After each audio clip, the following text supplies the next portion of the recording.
Welcome to the Marvel Cinematic University podcast. I'm your host, Anthony Canton III, and we are here for top 10 MCU villain rankings. Our rankings are interesting, but what's also interesting is the Patreon of MC University Pod, patreon.com/MC University Pod, where you can get our bonus content such as our subscriber mailbag, which came out last week. Fun time.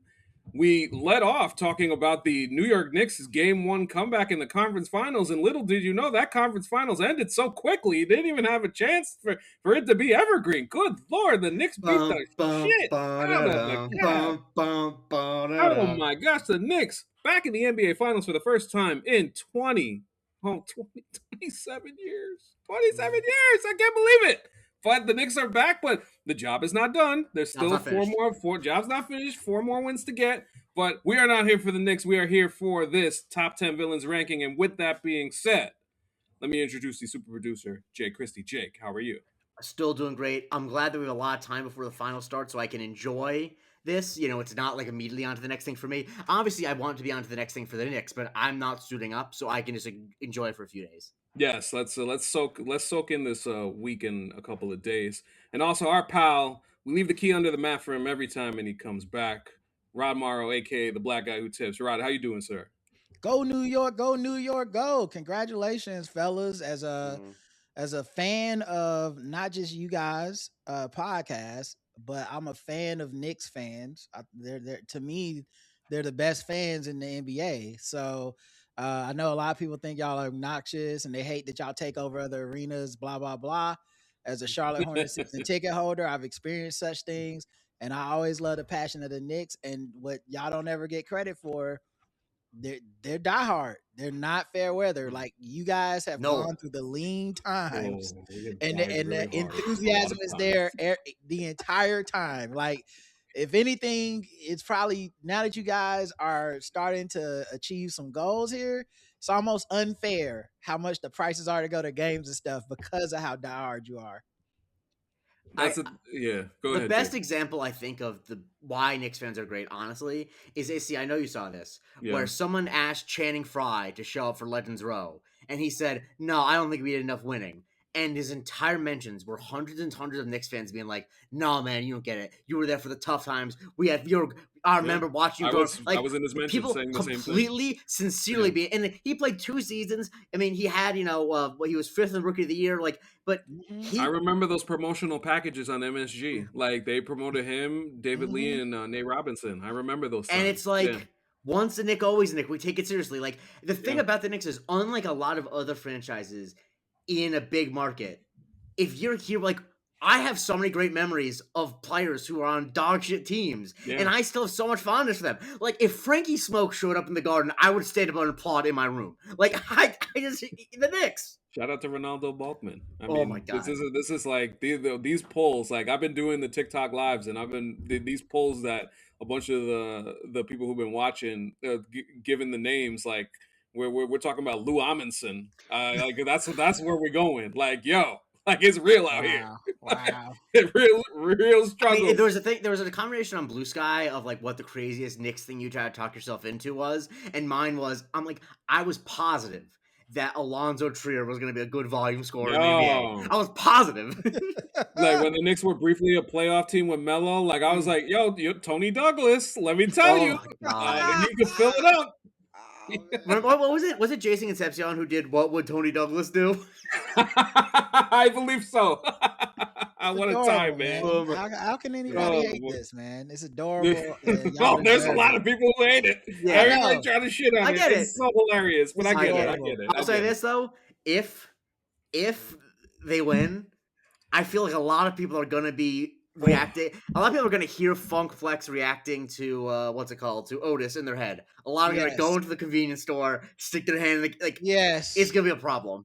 My God, the city's going to be on fire. Like I already listen. We'll reserve that for if that happens. But in the meantime, top 10 MCU villains. If you are familiar with the things that we do as far from a ranking standpoint, we've ranked the MCU films in the past. We've ranked scenes. We've done things along those lines. We have a specific way that we go about it. And Jake will explain it before we begin.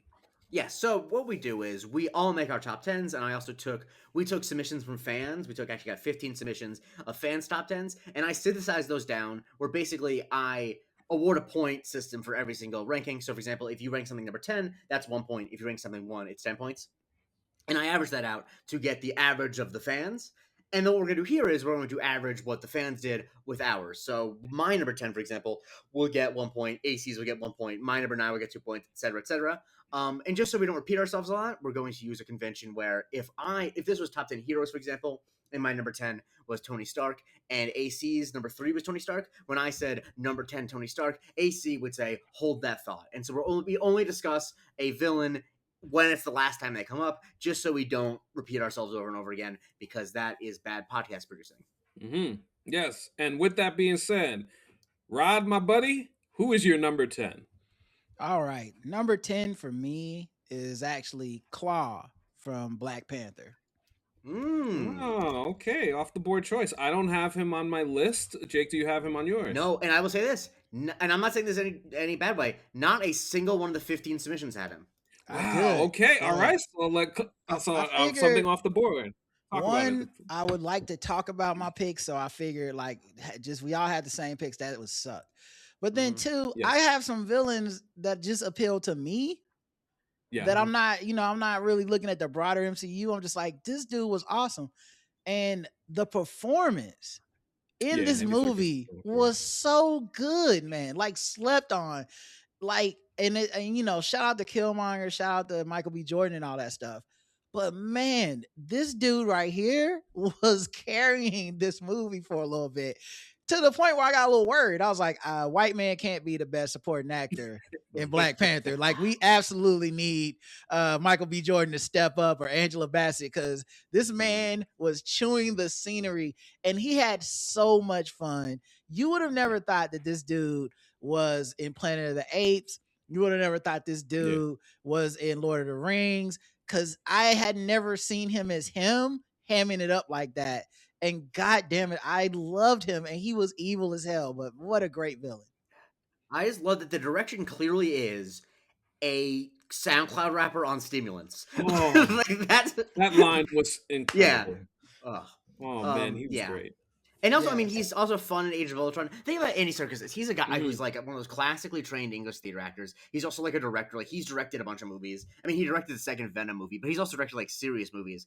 But I think there's a thing with like British theater actors, like, since their training is like half of them being like, just imagine you're a squirrel for 5 hours. They're always like, yeah, sure, I'll do whatever. Like, there's no, I always before you continue, Rod, I always say, like, as far as the original Black Panther movie is concerned, like, Chadwick Boseman's performance is so understated in a way that it allowed everybody to shine in their own different way, and Andy Serkis was no different in that aspect. Yeah. I felt, but continue. And the last thing for Andy Serkis too, this is such a hard character to play, because he's a racist, but he's not an overt gonna say something racist.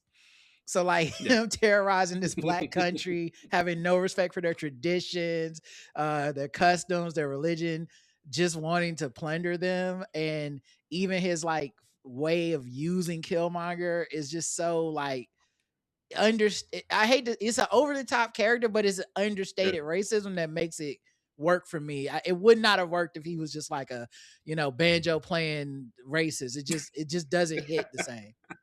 Yeah, because he's like vaguely South African, so it's like it's not, they get up to some it's off the ball racism. They on that ism, let me tell you. Yes, more cuts. And the thing is, the racism is a little bit different when the like ratio is 90-10. Like, the vibes are different. Yes. Oh man, salute to Ulysses Claw.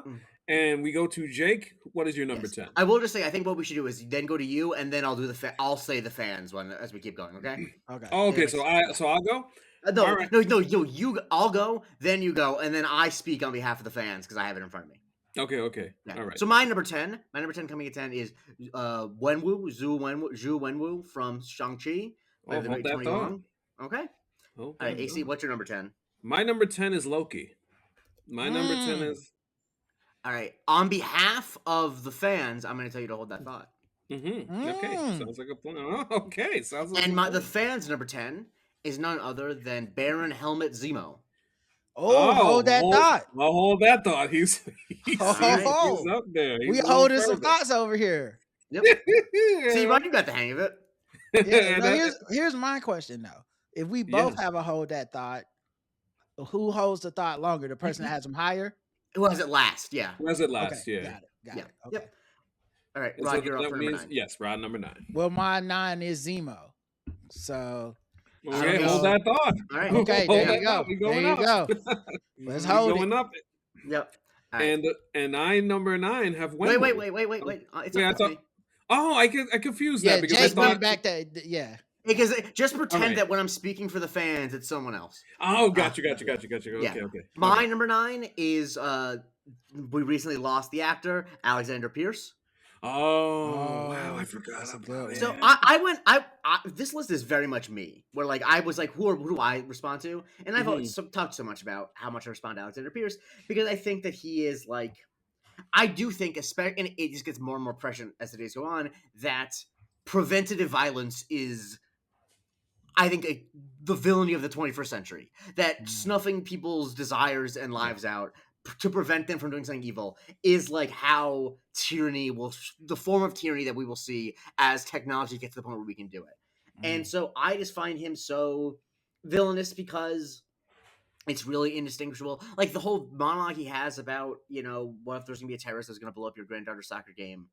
Would you blow them up? Like, tell me that's not exactly how people who positions of power talk today. And that's not obviously the only thing I think a villain needs to be in the MCU. But I think if you're gonna do because Winter Soldier being like a spy thriller is a little bit overblown. Like it's obviously like not as like serious a movie as like the Parallax View. But I think his bits are as serious as anything like that because it's like the villain in a 70s spy movie would be talking about being a spy the same way. And so I've always found it really special. I think it's such a great performance.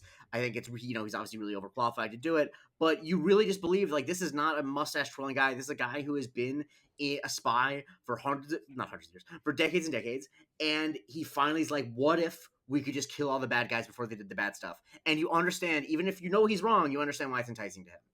The way that he speaks to the maid when she accidentally comes back in to the house, and he's like, "Oh, I wish you really didn't do that," and then kills her. It's just tremendous. Like it's just like that understated evil. Yeah.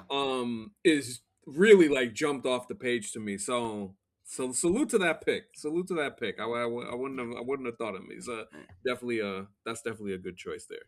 But Rod, do you have anything on Alexander Pierce?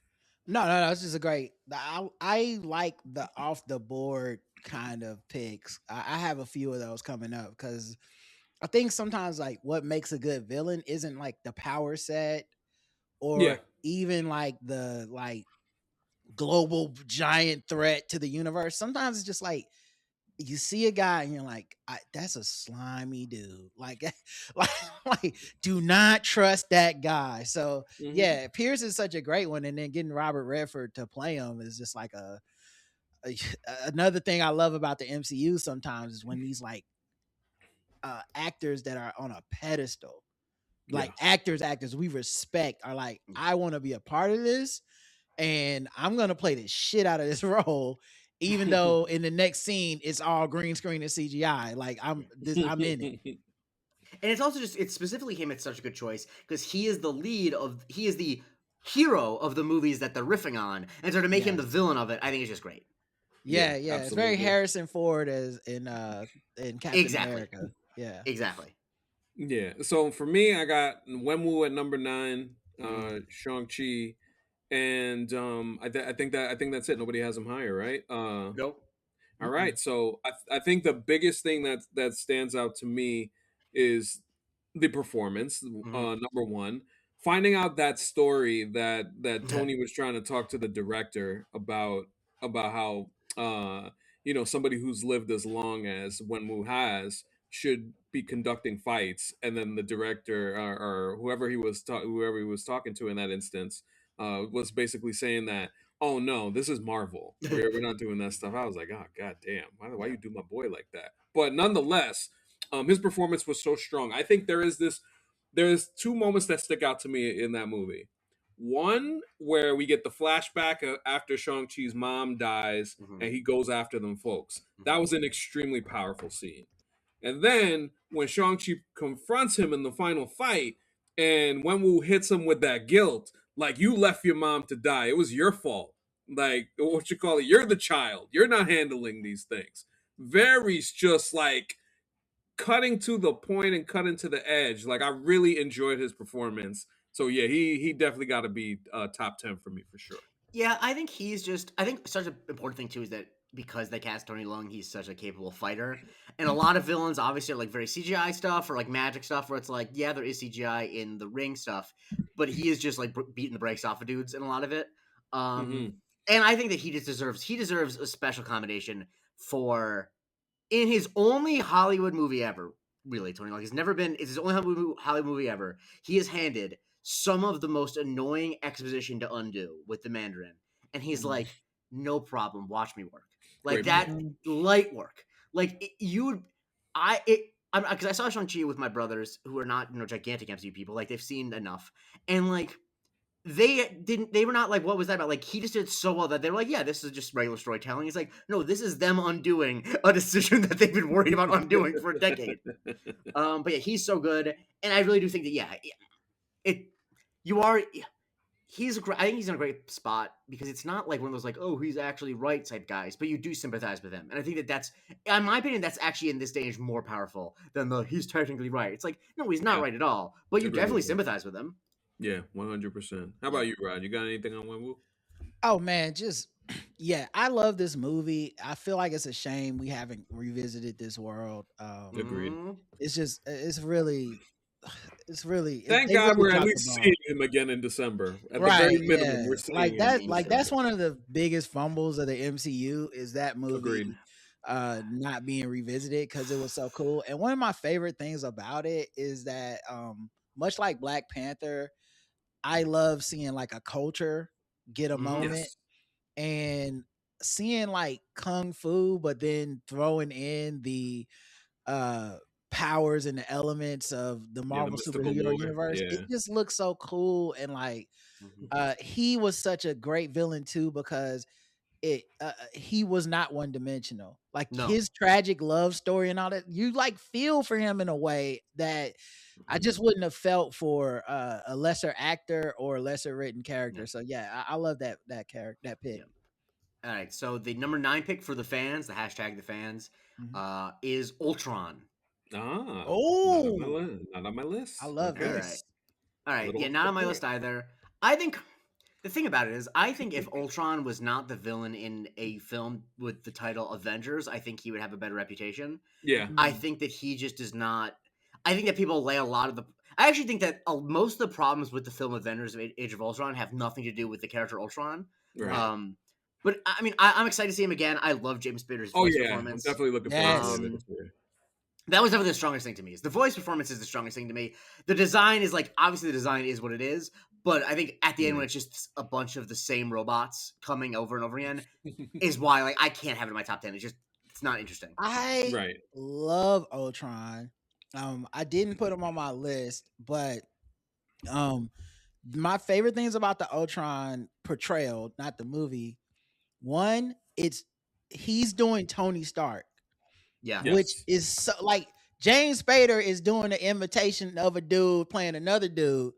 And that joint is so meta and so good because it's like evil Tony Stark making evil metaphors and jokes. And you're just and with the ominous voice. I love that. And then finally, the conflict at the end comes down to essentially him calling Vision a coon. And it's like nobody thinks of it that way, but that is exactly what happened. Of it that way. And I watched that scene so many times. Like people talk about Killmonger talking to Black Panther, dude. He was basically like, "Bro, look at you, man. You out here, working for him, bro. You out here working for the man. That's what you doing for the humans. I was about to get robot freedom on this planet, brother." Look at you. You gonna marry that white girl too, ain't you? Yeah. Okay. I see how it is. I loved it, bro. That was so good. So yeah, he's very slept on villain. Yeah. Wow. I don't think we can add anything more to that. That's tremendous. That's great, man. And that leads right into Rod, your number 8. My number 8 is Namor. Hold that thought, please.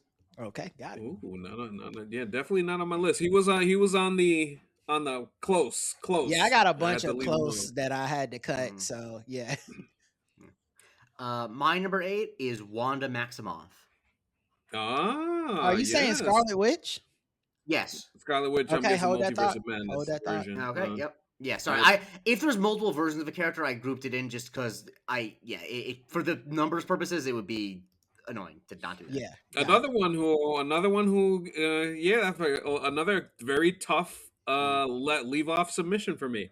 All right, so number 8 for me is Willem Dafoe, Green Goblin, Spider-Man: No Way Home. Hold that thought on behalf of the hashtag fans. Okay, wonderful. All right. Good. And the fans for the 8 also picked Wanda the Scarlet Witch, so we're gonna keep holding that. All right. Okay. That's what the blank round where everything's getting held. Yeah. The list getting too similar. All right, so we are now at number 7. Rod, what you got? Vulture from Spider-Man. Hold that thought, Homecoming. please. All right. Okay, holding it. another tough one that I had to leave off. What you call it? No, oh, that's right, Jake. You're next. Yeah, Number 6. my next is Namor from Black Panther: Wakanda Forever. Oh, let's discuss. I mean, this one is like a great. This one's tough because it's almost like he ends the movie not really being a villain. Like obviously he is a villain. Right. He doesn't villain shit. He kills Angela Bassett. And she did Yeah. This is right after she did the thing. Which is cold. Yes. Yeah, that was cold, Bro, man. That was cold as fuck. Absolutely. Bro. But Oof. like, he just has so much presence. Very, yeah. And I think Presence is a big portion of it. I think an understated thing that we haven't really talked about in this is that, like, famously, especially for the first few phases, and I think you can tell based on what is going to make it on here, the MCU has had a villains problem. The MCU villains have never been great, and I think that this one is so well done just because, like, I like it because he's not like the opposite of a Wakandan. He almost is like a parallel version of like, what if things went slightly off? What if the Wakandans had a slightly different relationship with humanity? Like, what if instead of being on like a mountain that they could protect, they were like inextricably like in the seas of humanity? And it's like that's how he would change. So you understand it's not his fault that he's like this. Like if Wakanda was more easily accessible by other humans, the Wakandans probably would be like that. And so I think he's so interesting, and I think that he just really is intimidating in a way that so many like Thanos level villains are. Like it's really hard for a villain, especially post Infinity War, for you to be like, this guy's bad news. Whereas like AC, you quote it all the time. What does Winston Duke say? Oh shit! Wait, which part? Which part? They call him Gurk Gurk. Oh yeah! Oh yeah! I love that. And like when he shows up in Wakanda, they're routing it. It's a rout. Yes. Yeah, he beat him. He beat the fuck Go, out go, of him. you had him one lower than me. Oh man, listen. This is one of my favorite villain portrayals for a couple reasons. One, everyone forgets like he was like seducing halfway through this joint. He's like, "Hey, is he about to smash Shuri?" like I'm looking at the screen like the most interesting things of the film. Yeah, I'm like, should I be leaning forward? I feel like something's about to happen.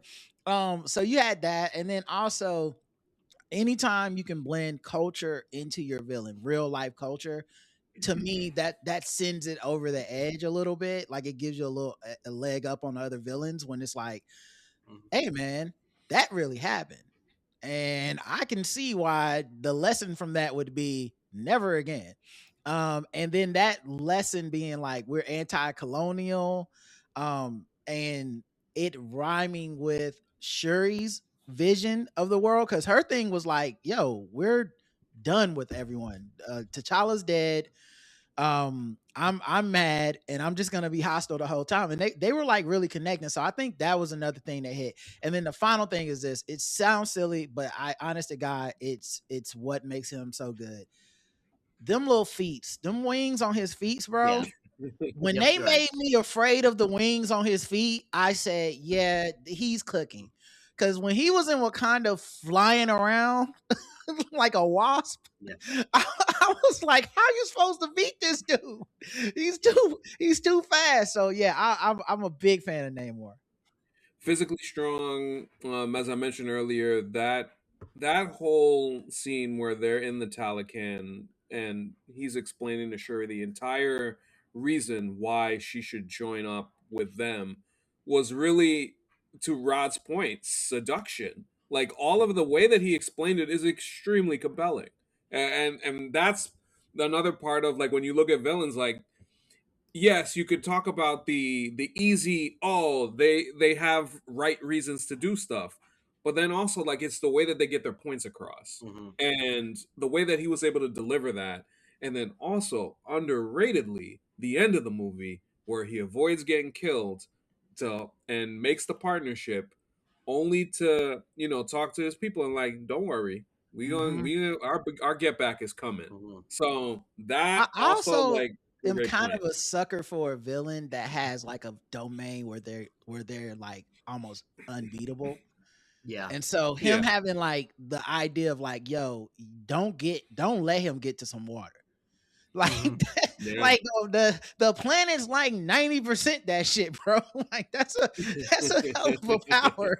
Like that last fight was a bit harrowing because you knew she was strategizing to keep him away from the water, but you also were like, yo, this dude is like a rainstorm away from like washing Shuri right up out of here.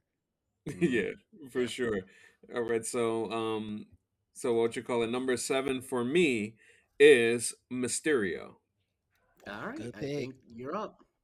All right, so when I think about Far From Home and what Jake Gyllenhaal was able to accomplish with this character, specifically the thing that stood out to me the most was befriending Peter and him just really turning out to be a piece of shit who just does not care about anything but his get back on Tony Stark for him not being able to succeed at the level of Tony Stark.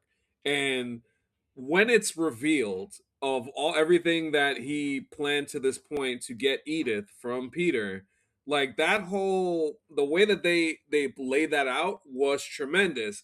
And then the way that he kicks Spider-Man's ass in that, which is one of my favorite MCU fight scenes, is the initial fight with the drones and all of the tricks and all of that stuff. Had Peter all over the place, didn't know what hit him, and then the train actually hit him. And so, like, that part Yes. too.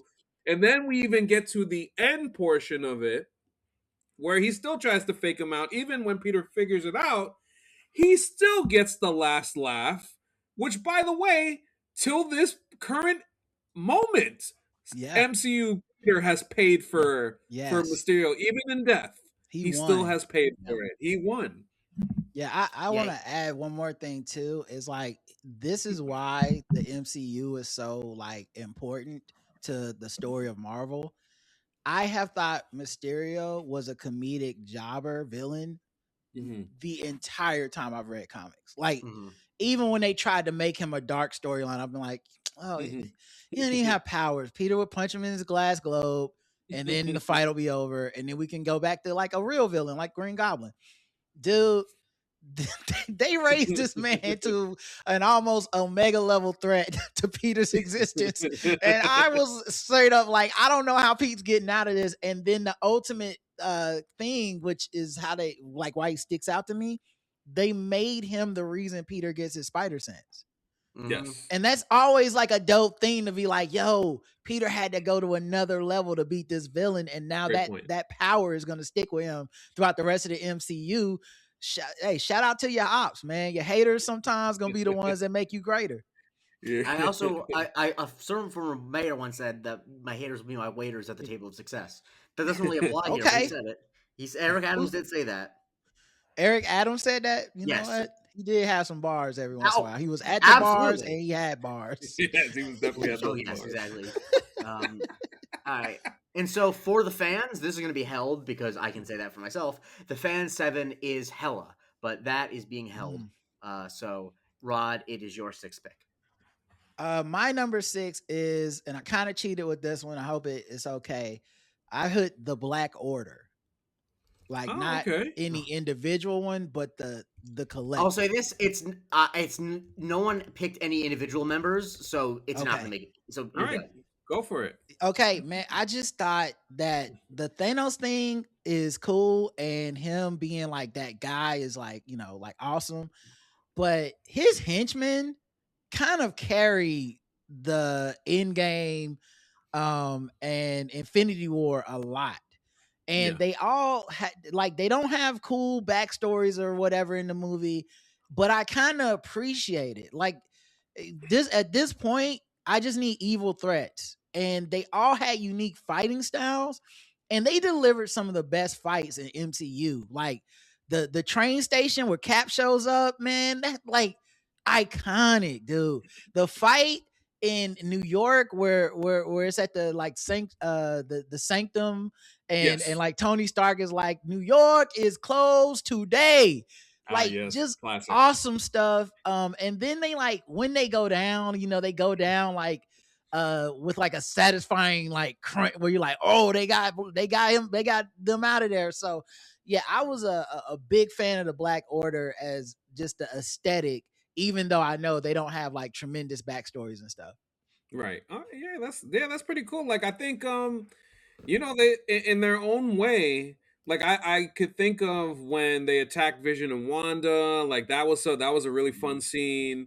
And yeah, All the fights in Wakanda, like all where the they're fights in just Wakanda were pretty. tag Yeah. teaming in and out. Like, Rod, did we ever show you the fake magazine that Jerome made of Ebony Maw? I just put it in the chat. no, I'm gonna click on this. It's Oh, it's a yes, I classic. remember. It's Okay. a real Jerome special. Yes. It's Ebony Magazine. You had the privilege of being saved by the great Titan. Hear me and rejoice. Yeah. That's hilarious. Ebony Magazine is hilarious. Yo, shout out to everybody. That's good Shout out shit, to Jerome. bro. That was I remember it was early pandemic. That was a text I said, Jerome, can you do this? And it was because of the pandemic. He's like, absolutely sure. And the thing that I think as a movie, that the reason they're so helpful, those movies aren't the same if Thanos is doing all his dirty work for Absolutely 4 not. hours. Like he becomes less and less. I'm not gonna say this other character's name because maybe they made y'all's list, but he becomes less of a threat the more exposed you get to him. So Thanos having some underlings that he can kind of like, that you're like, yo, this dude's a problem, and then being like, well, if that dude's a problem, the dude he works for must be problem, all caps, and they absolutely delivered on that. All right. Yes. All right. So my number 6, we get to talk about him, is Adrian Toomes, the Vulture. I have a lot to say, so Rod, I want you to go first. Yeah. So the Vulture for me is one of the reasons he hits the hardest, so hard. The scene in the car, is the culmination of not just like a hero's nightmare, but like a kid's nightmare. And it solidifies that Peter Parker to me as the Peter Parker. Because his, like, the other movies are good too. Like, I'm not a Spider-Man hater for the other films. I actually even like Andrew Garfield, but this joint was like the most like, oh, this Pete's life is terrible. Like that's the number one thing. Oh, yeah, and the only knock on the Vulture is that he feels like a Tony Stark, like his beefs with Tony Stark, and then Peter gets in the middle of it. But like, to me, that kind of is what makes him so awesome. To that, like, Peter's luck is so bad. Like he has a fatherhood mentor who the beef is not even with him, but the Vulture is like pulling beef with Stark, and you get in the middle of it. So that was one of the reasons. 2, I love that you don't see it coming, that's the father of Peter's love interest. So that's another thing that's great in there. Great point. And like, low key, the idea of just like a union guy just taking care of his crew. Like, you know what I mean? Like, you kind of fuck with him. It's like, hey man, like, Pete, you could look the other way on this. My take on it is, I think that he is a super realistic villain. because look at his life now, right? He is extremely wealthy. Mhm. He gets his money via crime, and like, and he's clearly made a great life for himself.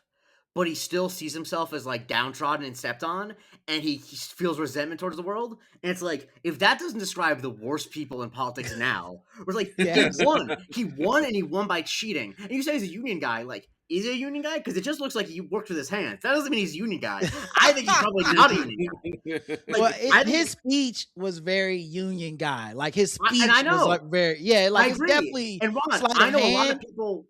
I know a lot of people who are not union guys who own the businesses who talk about themselves like that. A lot of business owners like, I work with my hands. It's like, no man, you He's own a union. He's a union guy in the way that the dude that spoke at the Republican convention's a union guy. Yeah, But like that, I think there's something good about a villain that can play that sleight of hand to the audience like absolutely. that. Yeah, he was very compelling to me because once again with all these MCU villains, you get to the third act, they go crazy, and you're like, no. Yeah. But like his first, like his lead up to it, you like, yo, you know what, man? Yeah, like how 'Cause I come they think got that- to get everything? Who put them in charge about it? And you're like, oh no, you're a jerk. Because I think what it shows is, and I think it's why it's a really realistic villain, and I'm obviously joking about him in some ways, but like, Yeah. his resentment at the beginning when you see him not able to get the contract is real, right? Although Right. at the time we can assume that he's running his business, so like, he probably already has a pretty decent life, but he has that resentment towards Stark, towards the government, all that. And like I think so many actual people in the real world, even as he finds success through cheating, he still feels that resentment, and that's what causes him to go crazy. Like, he's unable to. At some point, he should not still be stealing the shit, like, but he can't get past the resentment he has, and I think that that's what makes him so relatable. And it's like what he's saying is like true about the ways that Stark and all them screw him over, but like so many people who get a position like him, dude, you're in that position. You're now Stark. You're not Stark. Like, you won. Like, you can't keep talking like that. And I think that that's why Peter, I think, sympathizes with him. But it's also like, yeah, man, like, but you are at this point just you're doing what Stark does. You're just selling weapons. Yeah. Just because you don't have you still have like a mid-century modern house with glass windows. Like, you've done pretty well for yourself, Adrian. Anyway, shout out to if I may add, I just wanted to say, like, even at the end for him, like, Peter's like, wait a minute, you're gonna die, like, what are you doing? And he was just like willing to go down with the ship, which also reminds you of a lot of politicians these days. So Michael doesn't matter how bad it is. Michael Keaton's charisma is also just like so good in that role because when I think of Adrian Toomes in the comics, I think about old decrepit, like just like slovenly. Steal your powers. Yeah, exactly. Like, I don't think of anything cool about that guy, but like Michael Keaton, there's like part of that movie you're almost hoping like he just sees the error of his ways and he's like Peter's father-in-law one year, like this dude don't have to go down this road. And I think, that's actually what makes him a compelling villain is that he does go down the road when it seems like he didn't have to. And that, that's why he's the bad guy, and he's not Tony Stark. Exactly. Salute. All right. So, as I once joked, he is the MCU villain most likely to be mad about congestion pricing. Anyway, ACU. He's an outer borough rich guy who's probably not college educated. I think he's mad about congestion pricing. Yeah, that's tremendous absolutely. from you, Jake. Absolutely tremendous. Number 6 for me is Kilgrave. I have Kilgrave. Hold that thought, my friend. Ooh, okay. That's a good one. I didn't know. So wait, we can do TV people too? Yeah. Yes. Yeah. We can do the Netflix since the Netflix stuff is now essentially canon at this point. Okay. Then, I just did the movies, but man, y'all are gonna have some good. Well, that means our list will be different. That's good. Yeah. All right. And the fans selected for their number 6, the High Evolutionary, which is going to be held on my account. Same. I gotta hold it too. Yep. Oh, all right. Okay. Rod, you're number 5. Boy, this list is Hella. tough. Hold that thought, please. All right. Oh, okay. All right, let me just make sure I put in the number correctly. All right. So my number 5 is going to be the High Evolutionary, but that's going to be held, I believe, right, Rod? Yep. Correct. All right. And wow. AC, you're number 5. My number 5 is Zemo. All right. Are we talking about it? Yeah. That's higher than mine. I had it at 9. Okay. All right. Cool. So, essentially, he defeated and broke up the Avengers without raising a finger. Like that's really like if you really just think about it, that's essentially what happened. Using his anger from what happened in Age of Ultron and just making this entire elaborate plan, getting the Winter Soldier involved and getting Cap involved, and then turning the Avengers against each other. Just very well done. And Daniel Brühl, like he brought it. He brought it. One of the not only in Civil War, but I just think later in Falcon and the Winter Soldier, when you see him again, like he's such a charismatic villain to have. And I just think in that instance, you always look, does the villain get what he wants at the end? And ultimately, he did. Ultimately, he did get revenge in a way. Like he had Cap and Tony at odds for a very long time, for years. And by the time the Avengers came back together, it was about to be curtains for him. So yes, Zemo not only just performance, but also he got things done. Yeah, he's one of the few that um had a very valid point, but didn't seem like completely imbalanced with his point. Like a lot of times, like people have a valid point, and then by the third act, they're like, "And I'm gonna kill everybody, baby." And you're like, "Well, obviously that but like his point was like, man, y'all can't be I love the God." way he said that. Like they always do, but like his shit was like, y'all can't be God. Like who made you guys more in charge of all this stuff? Y'all Yeah, destroyed Sokovia. Like y'all don't get to decide. And I was like, yo, he got a point, and to the point where they fought about it. yeah, The other thing is, I wouldn't have put him on my list in my top 10 with just that, because I'm like, he wasn't a physical threat, and I do like a total package of a villain. But when he respect. came back Yeah, for Falcon and the Winter Soldier, dude, he moved up he the got list, busy. man. Cause He he, got cause he busy. like he had that charisma, dude. He had that. They had the club dancing scene. Yeah, The you're out of line, but you're right, man. Hey, bro, like yeah, Daniel Brühl, you moved that motherfucker up the list after you did that, man. So yeah, I didn't see him as a comedic like guy at all in the yeah. And he first brought it. movie. And I think even when they brought it back in Marvel Zombies, it was more comedic like than he Yes, was before. And I'm like, yo, I gotta give credit, because that's a fleshed out villain that I want to see in everything now. yes, 100%. Jake, any thoughts on Zemo? No, I mean I'm a fan of his generally. I think the thing is that like a lot of what I respond to in villains is charisma and entertainment value, and I think his stuff in Civil War, because Civil War has so much more on its plate, he doesn't pop off the screen for me. He's obviously great in Mhm. Falcon Winter Soldier, but like so much of what he does in that is not really villainous at all. So like I really like the character in that. But I mean it's hard to make the 10. I don't know why I'm justifying why I didn't include the MCU has like Yeah, 55 This is villains.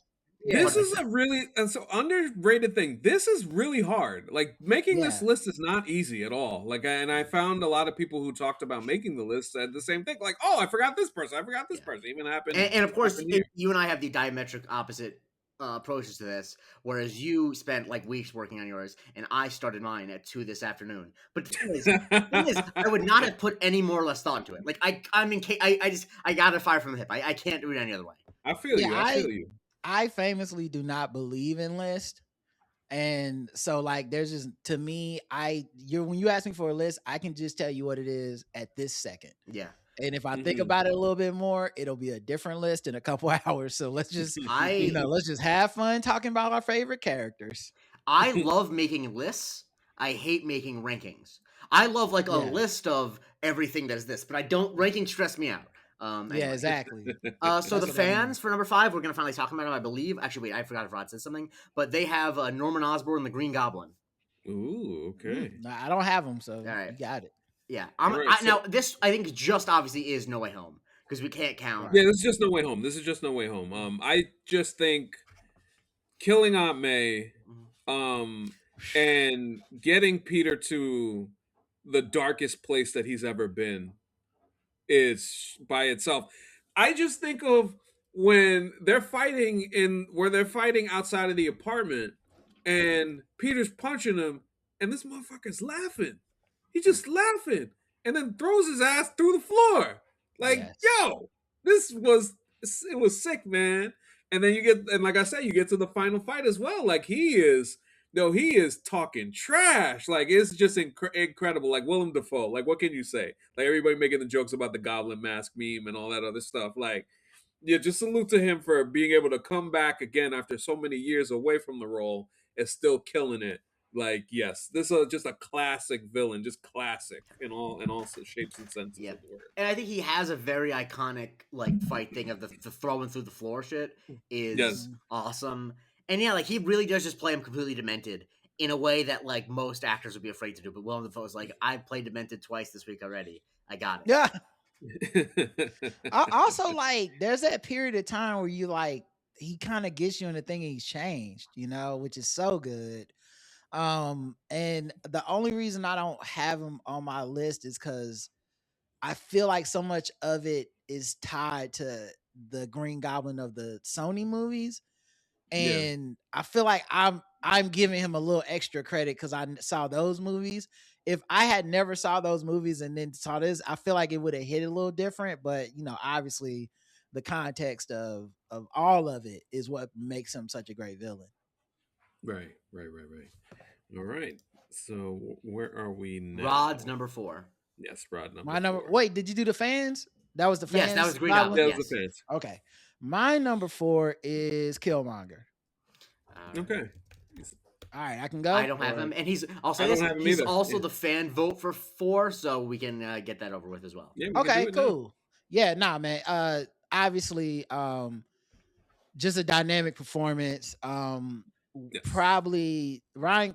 A lot of this is really on Ryan Coogler as well, because it's the writing of a treaty. Like he's giving his synopsis of like the difference between like black people in America, black people other places, and what does blackness mean? How can you be a black hero that doesn't connect to all black people? How can you be a country that's honorable with all this stuff and doesn't spread it to all the oppressed black people around the earth? And that question being asked in a fucking Marvel movie is just I still to this day, no pun intended, marvel at how they pulled that off so well. And even with him being this flawed villain that I never fell into the camp of he was right or he's a good guy that just like he does evil shit in that movie. I love the illustration that you can tell he's evil by how he treats the women in the movie compared to how T'Challa treats the women in the movie. And so I picked up on that because Ryan Coogler is so smart about that.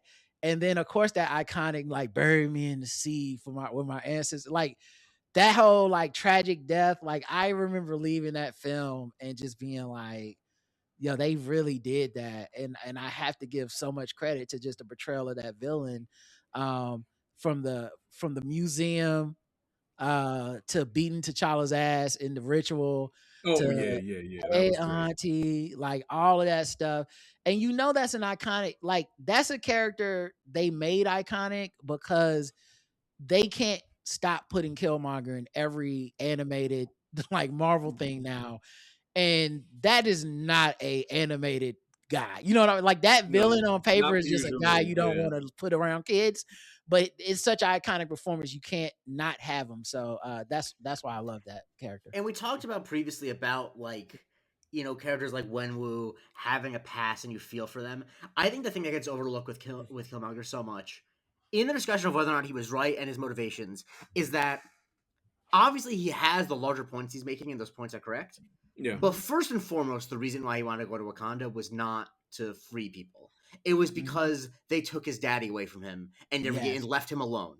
Like, and that's not to minimize it. I think that's what makes him an interesting character, is that he is at the center of those two things. And I think when people try to act like he is just a political argument placed into a movie, it's like, no, the movie starts off with like, and I think that the point it's trying to make, I think, is apt, which is like, it actually kind of makes Killmonger's point for him, where it's like, yeah, the Wakandans were so concerned about staying hidden that they abandoned a small child that was one of their own, and like that is the great sin that you feel for him in that. I think if you don't have that, then it just feels like the villain is like a grad student who's trying to prove a point. It's like, no, he has to have the personal connection to it. I really don't like when that gets overlooked because that is what complicates the story, and that's why he's ultimately and like yeah. when T'Challa goes to the ancestral plane and he tells his ancestors they were wrong, it's not just they were wrong for abandoning the other black people on the globe. It's they were specifically wrong for what they did to Killmonger. And so yeah, I agree with that. Especially the part about his daddy. And it once again, same thing with Spider Sense. It illuminates something for T'Challa. Like it makes him a better character that this villain pointed out a huge flaw in their society. I was just about to say that. Yeah. Which is to me the best villains kind of make you realize something about yourself. And so and he made the whole country realize something about themselves. So excellent portrayal, excellent villain. And I'm glad Jake pointed out that other part because I almost forgot to bring that up. Yeah, I mean he divided a nation. Like just basically divided a nation, and as you said, forced T'Challa to rethink everything. And force him to become a better leader and a better individual. I think that's just so important. And then on top of that, cold-blooded killer. Like handle this business in the fights. You mentioned the combat with T'Challa, like that, like him talking trash, killing Zuri at the same time, like like all of that. He kills his girlfriend early in the woman who thought she was his girlfriend kills her. He chokes Ramonda at one point. Like just a bad guy. Like those are back and in he the got days. Claw out the paint too. Bruh, that was back in the day when I would spend time arguing on social media, and that was probably like the end for me was people defending him on any. I was like, what the fuck is wrong with y'all? This man's Chris Brown, but with superpowers. Get out of here. The argument I hate so much, and this is gonna so people might actually get mad at me for saying this. Is the argument I hate so much is that they had to make him do those things because Disney wouldn't let someone with his politics be a hero, and it's like I'm so sorry to be the one to tell you this, but the history of left-wing revolutionaries in the world is littered with people who destroy their movements because they're more interested in violence than they are the revolution. Like I hate to be the one to tell you that's the thing that happens all the time. But like Killmonger is not the first guy to be like, I'm leading a revolution, and it turns out he's more interested in personal beefs than the revolution. I'm sorry to tell you that's happened quite a bit in human history. That's incredible. Also, you guys have never written a movie because this version where he's the actual hero, please pitch that and put it in a theater. I would love to see the audience scores for the Killmonger, the secret Killmonger movie that Black Panther turns out to be. Like, get out of here, man. Yep. All right. So my number 4 is going to be held. I'm positive. Actually, I know it will because the fans. My number 4 is Thanos. So we're holding that. AC, your number 4. Yeah, hold that for me. Number 4, Wilson Fisk, aka that the Kingpin. Yes. Yes, give me a moment to put that in the spreadsheet. All right. And like I said, the fans' number 4 is Killmonger. So we just had that discussion. So Rod, your number 3. High Evolutionary was my 3. Wonderful. All right. I think that's it, right? AC, do you have him? No, I don't have him at all on my list. That was another tough omission. All right. God's not real, and he had to step in. That's a great one. I mean, he's fucking cooking. Dude, he goated that shit, bro. I truly did not see that coming. Like, because I want to say this is like the third of these movies for Guardians of the Galaxy. It's past like Endgame, and this movie has no right to be this good. And James Gunn is so good. These anamorphic, whatever, they're all adorable. Like you fall in love with them. And the kind of person that can torture them and experiment on them must be evil because they're fucking adorable. And 1000%. he gave us every piece of evil that you could get. He's a eugenicist. He's a multi-genocidal person. He has destroyed planets experimenting with life. He has no care for any condition of anything. And the movie still manages to be funny, but he ain't funny. And the scene that got me is when he's talking to Rocket and he holds his face and his hands. And I just have a moment, like a meta moment watching the film where I go, oh my God, none of that is there. Mm-hmm. like this man can act. Yeah. Nothing is real. This man is holding a tennis ball in front of a green screen and he is making me cry for this fake raccoon. Brother, you are in the top 3 villains for me. He Cruel. Just the condescension he has and the megalomania. And we talk a lot about the MCU casting big names to get big performances. This is the rare example where James Gunn was like, he worked with him on Peacemaker. Like, Yep. I feel like if Marvel is not bringing back James Gunn with open arms because they want a hit with Guardians 3, there's no way he's casting a relatively unknown guy as the lead villain in Guardians of the Galaxy Volume 3. And it just pays off because he just has such reckless abandon. And like I said, like AC was, he's cruel. Like he is a cruel person Yes. in a way that, because so often we want these stories about, like, you know, villains have a point or villains where we see the perspective. We don't see straight up cruelty. Yeah. And I think it is so it's intrinsic to this character that he wants to make these animals feel bad. He relishes telling Rocket basically that they're all going to die. Like, he doesn't have to do that. Like, he loves it, and he loves giving him pain because he's smarter. It's just really such a it's such a nuanced performance, and nuanced in not in like the always good and bad, in that like you fully feel all the parts of this guy's mania, and he knows. He also knows exactly what movie he's in. He knows the costume he's wearing. He's like, I can't go too big in this costume, and he goes as big as he wants. And he doesn't have a point, like a greater point, and also he unravels. And I do love a good, like, hey man, I'm a buttoned up. This is all just science, man. You know what I mean? Like, this ain't even personal. I don't even know why y'all getting personal. I'm gonna kill y'all.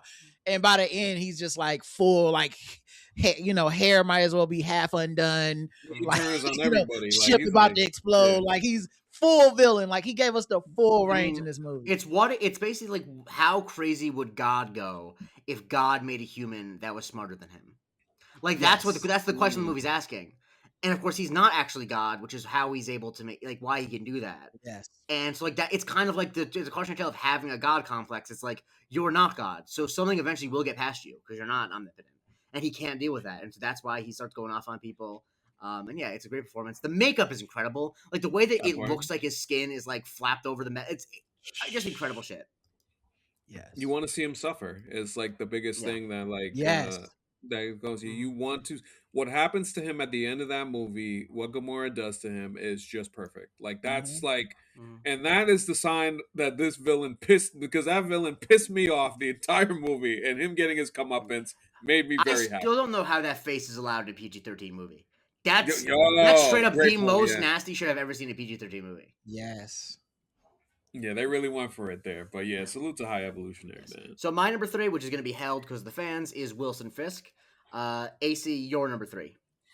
My number 3 is He Who Remains. He Who Remains is my number 3 villain. I'm guessing nobody had him. Nope. Okay, so I could talk about it. I think at the time, and you have to put it in perspective at the time, when Loki occurs and you get to the end of the season, just the dialogue, the back and forth between He Who Remains, Loki, and Sylvie is just some of the most powerful stuff that we've seen on screen in any MCU thing. And the way that it ends, where he says, like, basically, like, the illusion of a choice, this idea that if they do this, then everything will be okay. But in reality, it doesn't matter what they do. He's already won at the end of it. So it throws things into flux. And then obviously, as season 2 comes, we got all the majors controversy and all this other stuff. So, like, it just makes you wonder, like, where does this go and what do they do overall with the Kang thing? And the Kang thing is another story. Just talking about He Who Remains specifically.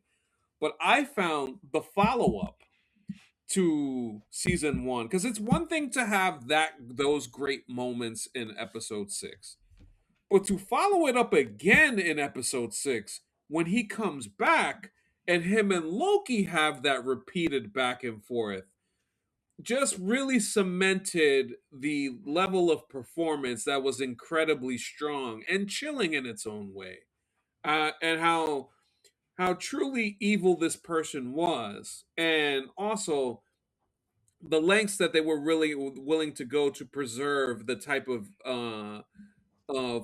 world, or the keeping of time the way that they wanted it to be. And that is like where it stands out to me, like when I think about criteria, is not only performance, but just like those particular scenes were so strong on so many levels in a show that has a lot of strong scenes.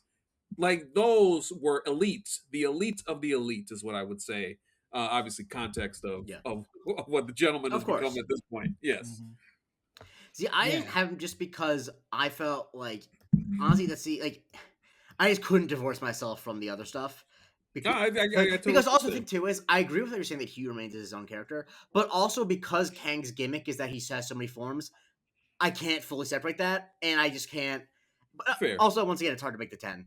But that scene is, I mean, if we're picking best scenes in the MCU, that scene's got to be up there. So I can't, Yeah.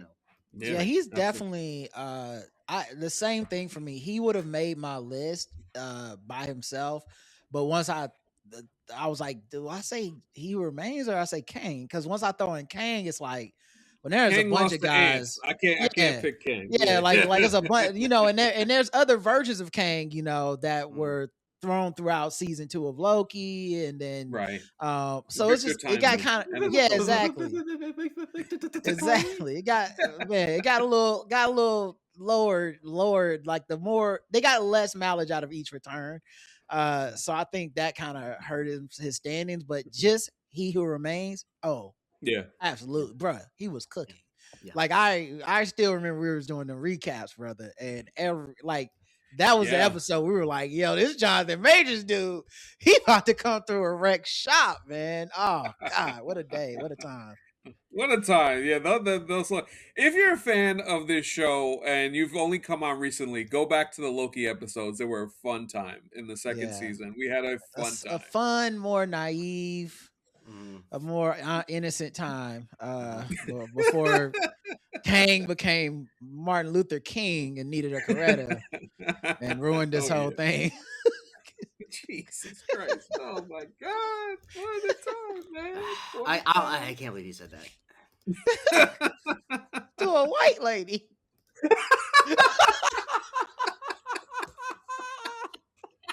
Oh my God. Come on, dude.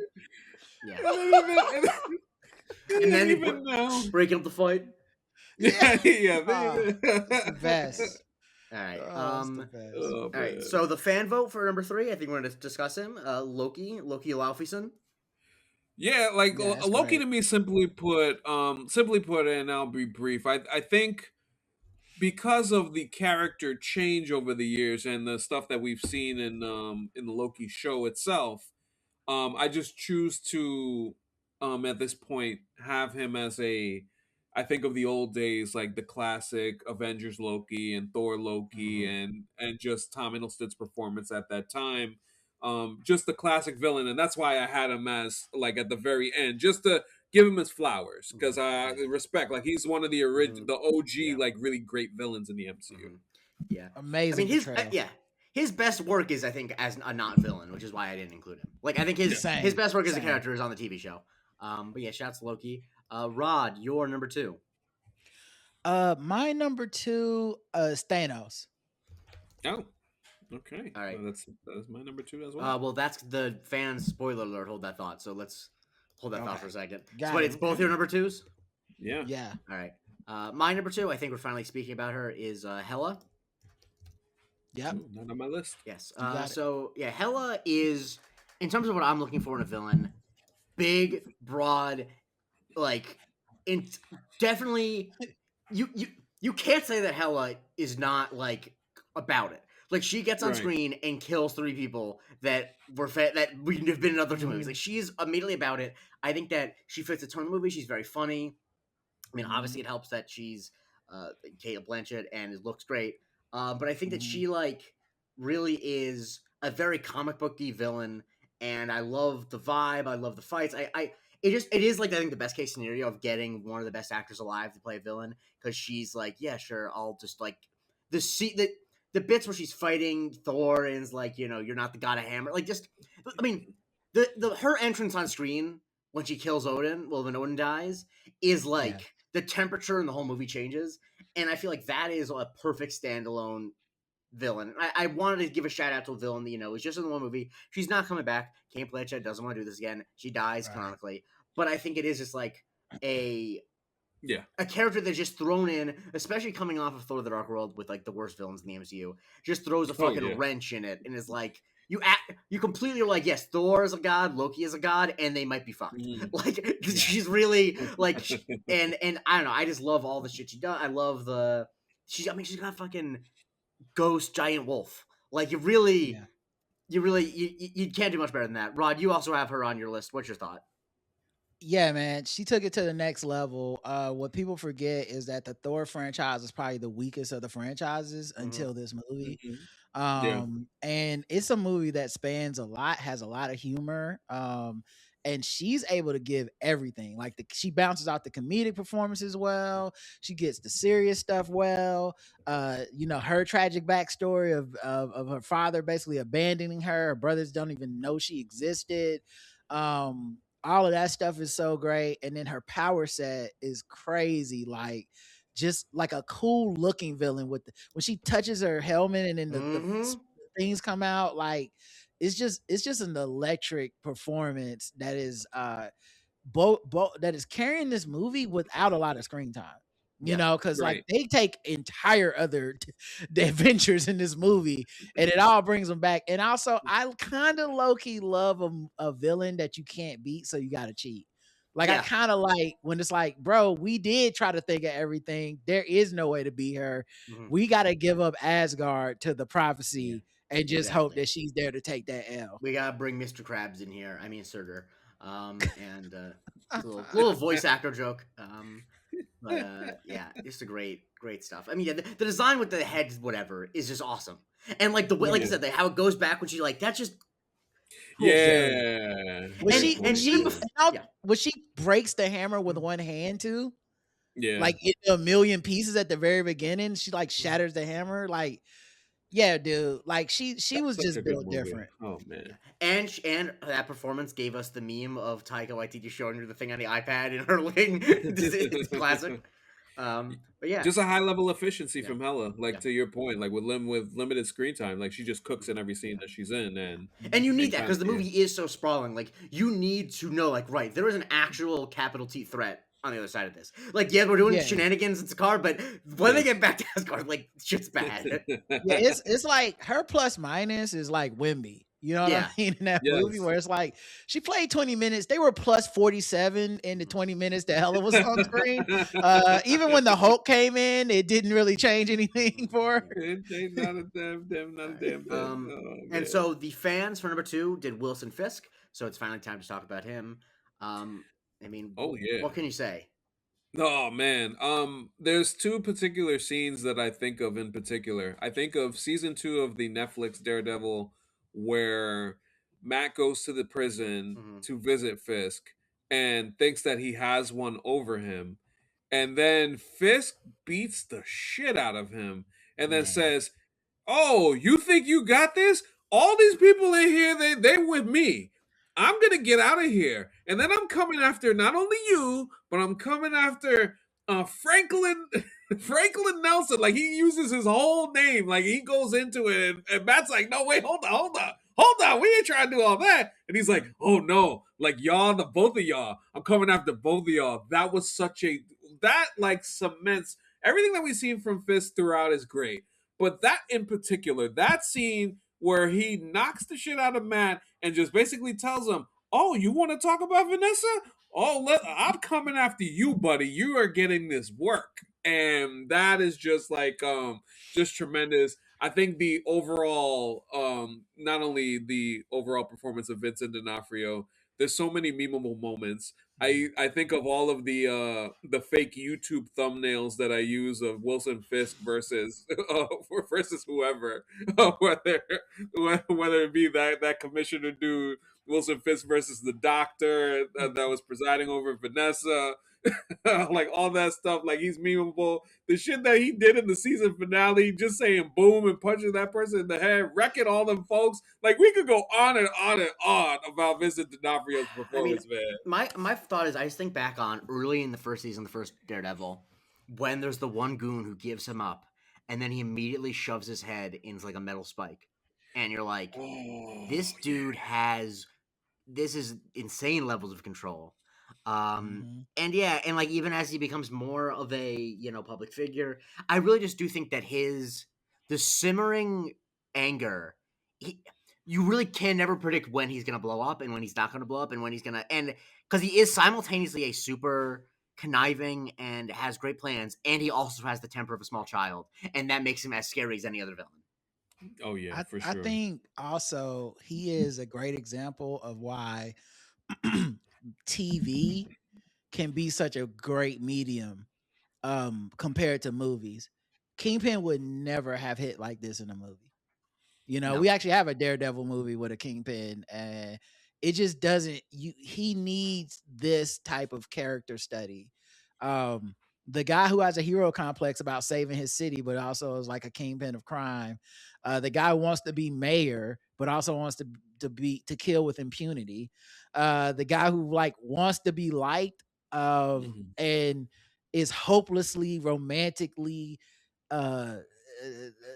just enthralled with his wife. Like just like the fact that they don't violate that, like because I think a stereotypical writer will just he's got like a couple side chicks, he's like he comes home, he doesn't listen to her. Like, no, man, like that stuff was so great, and he brings her in the fold. Yeah, and I think it only works on TV episodically. And once again, my favorite villains are always the ones that make the hero learn about themselves. And what Matt had, how deep he had to dig to get this man out of the paint. I mean, he had to go to prison to get this man like out of the position of power. And the final thing is, the other part that's great about him is how they kind of stumbled into like Trump through him. You know what I mean? Yeah. Like so much of just, it sucks for the writers in some ways, but in some ways, like, bro, y'all really called your shot, because everything that's happening in this in this TV show, it feel like it could happen, and y'all called that. 1000%. 1000%. All right, and now for number ones, I think you and Rod have the same number one, but Rod, what's your number one? Well, my number one is Scarlet Witch. No, that's not my number one. Oh, it's not? Never mind then. So let's talk about Wanda Maximoff, Scarlet Witch. Yeah. Personally, I know it's controversial to put her this high, but I bring it up all the time on the show. I love the movie with Doctor Strange with her as a villainess. I just like that movie is not good if she is not the villain. Period. Agreed. It just it doesn't work the same even if they went and got Chiwetel to come back and be Mordo. She is better. She is fucking scary, man. And her powers are so like Omega level that you spend so much of the movie like, yo, what the fuck? And it was a genuine like twist moment, not because this was the thing. I watched Scarlet Witch, the TV show, WandaVision, and I was like, at the time I said, yo, the way this ended, I don't think Wanda learned her lesson. And I knew so many people that, I don't know if it's media literacy or what, but like people were arguing me the fuck down. Like, nah, man, she's like a good guy. Then I was like, I don't think it's possible. She got the Darkhold. Was not great. Yeah, I'm like that landing. Like when people were like, maybe we'll get season 2. I was like, of her being evil as fuck, she already kept all these people hostage. Like, she's out of control, dog. And I felt the vindication when she is evil in that movie. I was like, yes, she wasn't done with her shit, man. Like, and as a like the threat she was when she like kills the bootleg of the Temu Avengers and like, you know, like destroys all the fan casting. Very meta, by the way. Oh yeah, the Very Krasinski. meta to Yeah. fuck with the fan casters like that. But like That's those why Sam Raimi has my sword and shield for Made him life. go pop. Listen. Pop goes the weasel. That was Bruh. tremendous, man. Listen, Oh, I watched Send Help like 2 weeks ago. I was like, you know what, Sam Raimi, you just get it, bro. I love that fuck movie. with you.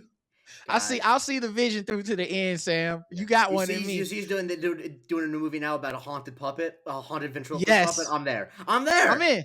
Day one, bro. What are we talking about? I don't even need a trailer, Sam. No. But yeah, dude, like this, and the fact that they got to play with the genre of horror is so much better for Scarlet Witch than any of the other genres. And WandaVision was an amazing show. Don't get me wrong. But it like sitcom switches, like that was beautiful and it was an ode to TV. But like Wanda as a horror villain is so fucking scary, especially with her chaotic powers being able to do anything. The point where she was basically like a fucking zombie chasing down. That was gonna bring like the physical, like everything was about to come through the mirror like a spider. I hate that the actress doesn't like what they did with the character. That it's her character. She has every right to feel that way. But God, I hate that she feels that way because I'm like, no, this was better than anything anyone else has done with a role like this. This is better than Winter Soldier. Like this is the best good guy becoming a bad guy in the MCU for me. And I the performance and everything is so on point. She's my number one. And truly, if she was not in this movie, I feel like this movie's like an F. You know, like it's like who we want to see this. Yeah, she cooked. Jake, do you have anything before I say? No, go for it. No, I think the thing that if you think about it, and I'm glad you mentioned the discourse because I do remember that time. And there were a lot of people, and there were a lot of women not happy with the way that character was written in that movie. So much so that I remember an old colleague of mine when I was doing some work for Murphy's Multiverse had interviewed Michael Waldron and was kind of pressing him about that situation. So like it was one of those things where you were very curious, and I remember you had to kind of like, you know, angle your way in the way that you would talk about it because you didn't want to make it seem like you were I know at least for me, I didn't want to make it seem like it's just like a level of misogyny in the way that I look at it. But to just be honest, like from a comic book media fan standpoint, she's fucking up people, and that's what you want to see. That's what I want to see. Also, I think, and I think people kind of missed it in WandaVision, which is a shame because that's a great show, but I think people got really caught up in the stylistic part of it and not the story of it. But the character never actually grew. Yet her trauma is following her throughout the entire time we've been introduced to her in this universe. Her brother dies immediately. like her, she's from the place that Tony Stark and them fucked up. Her brother gets killed. Her children that she creates in this world where she's like, you know, like this whole like where she has these powers that can bend reality. Like all of this stuff happens in a world where like she's slowly inching further and deeper into this psychosis. And I think people treated this movie, those that were very harsh toward it, were like, oh, she just had a sudden change and it wasn't earned. And I was like, I don't think it was sudden at all. I think we've just been seeing it, but she's been so heroic throughout it. And if anything, I kind of feel like the other movies kind of dropped the ball with her because they don't really examine her trauma much. It's a lot of like, she's had cool powers and she's always in control and she's such a bad bitch. She just shows up and like, bam, bam, bam. And I'm like, I do love to see her powers. Like when she had Thanos in the Cobra Clutch, dude, that was amazing. Oh yeah, like, he's like, help, get this, like that was amazing. But the slow dissension is what I noticed. And of course, it goes back to the book. Like she was touching that dark magic book You're Yeah, that using the corrupts that's what I was dark gonna hold everything. at say. the end of I was WandaVision. gonna Like, say, Yeah. if you're willing to accept that she is in such pain that she is willing to imprison a whole ton of people against their will, I honestly don't think she does anything that much worse than that in Multiverse of Madness, Right. and that's after she's on the Darkhold. And once again, if I fully can admit that it might be a problem that I'm just like, yeah, she lost her husband and her kids. Of course, she's willing to do anything like to get revenge or whatever. Like maybe I'm being reductive thinking that, but like I'm watching a comic book movie, like I kind of do accept that that's the broad strokes that they play in. And like yeah, what like ask Mr. and Mrs. Hart, which are not the real names. Ask them if they think that it's out of character for her to be trying to kill America Chavez. I think they'll have some thoughts. Hey, I'm the other saying, man. the other point Yeah. too is another reason she's so great. The best villains to me are reflections of the hero, and Strange is literally like he lost somebody, and we're in the one reality where he didn't go crazy. Like Right. like he's the only, and he's not a great hero. Like none of us thinks Doctor Strange is the best. Like he's barely a hero most of the time. Like it's a lot of He like ends up using the dark hold at the end of the movie too. Exactly. And so like she represents something in this movie that's a little deeper than just oh man, women be going crazy. Like she represents like the ultimate fear we have of Strange. We did all watch the same What If where he loses his woman and just destroys existence. Yeah. Like that is how crazy this man can get. So Great episode, by yeah, the way. I just love I love this portrayal. I love this actress. It was shocking. I love the way it's filmed. I love the genre. She's my favorite villain of all the MCU villains. She has Scarlet Witch. All right. So my number one. Who's your number one? So I knew this was gonna be my answer. The moment you said the Netflix shows counted, the answer was gonna be Kilgrave, no matter what. I think that it's the only villain the MCU's Marvel's ever done that I think is like legitimately scary. I think that that's in part just because I think that like any sort of mind control stuff is always a little scary to me. But I just remember in the first episode where Jessica Jones is meeting with the guy who bravely gave up both of his kidneys, and the mom is like, "Oh, she was so great," and just like the way that he's writing down "kill," and it's like it's Kilgrave. It's like no, kill me. Like the way that his character like ruins people's lives, and he's one of the few characters. Well, because it's TV and Netflix, which was TVMA. He's one of the few villains the MCU's ever had who really seems to enjoy being cruel and killing people. Like he's like more evil on level, than some others, because it's like he doesn't need to. He kills people he never needs to. Like I think so much about the person that he I think can trust, deliver a message to someone, and then he just goes over, grabs garden shears, puts it in his mouth, and falls to the ground and stabs himself through the head. It's like, why? Or the way that the first episode ends, where poor Aaron Moriarty from The Boys shoots her parents in like just the pain that he causes people is so deep. And so, you're just like, what did this person do? Like, how do you explain that my mind was controlled by it's so viscerally fucked up and so, unnerving. And just, the way that they visualize so much of it. Like, I think so much about the bit where, Clark Peters from The Wire, when he's like, come with me, and he's handcuffed to, a radiator, and he literally, mangles his hand because he can't not listen to him. Like, shit like that. I'm like, that is so dark.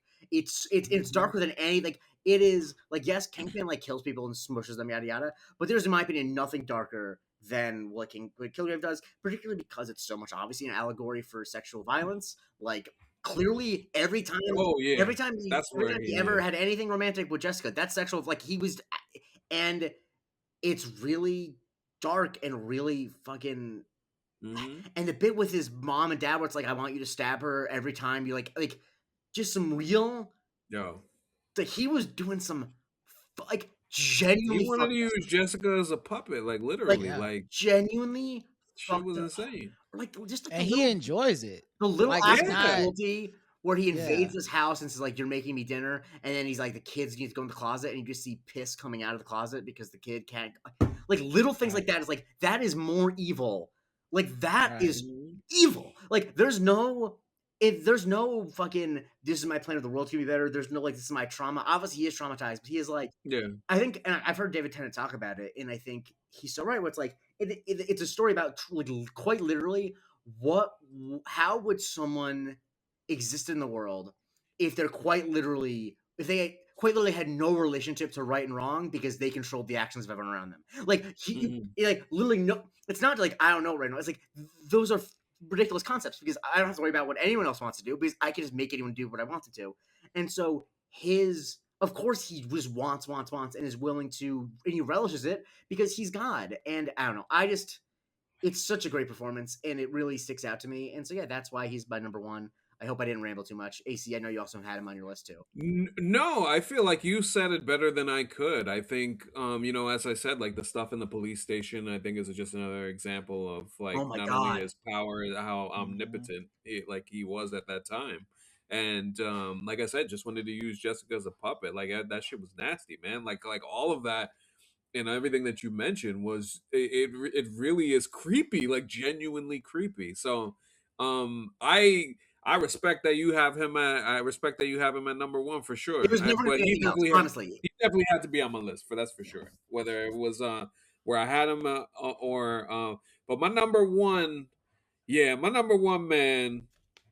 I kept thinking about it a lot, and I just said like, yo, I could not thinking about Agatha all along, Mm-hmm. and thinking about what a piece of shit Agatha was throughout the entire Mm-hmm. series, and everything she did, literally scamming everybody on that goddamn song that entire way. It's just unbelievable in how she pulled all them folks into that scheme throughout, just like and then Billy figuring it out.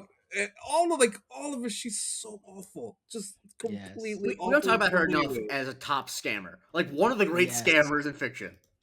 Yeah, Yes. so And like, she's so fun. Mm-hmm. Yeah. You know what I mean? yes, She's so fun. And like, unlike a lot of characters, when you do get her tragic backstory, you still don't turn and go, No. okay, yeah, I see what you had to do. You're like, nah, you seem like you were already kind of bad and this just made you worse. the end of that series, like the last episode where they give you the backstory, it was like, wait a minute, this is what she did. Mm-hmm. Bruh. Holy shit, she's even worse than I thought she Right. was. Yeah. Right.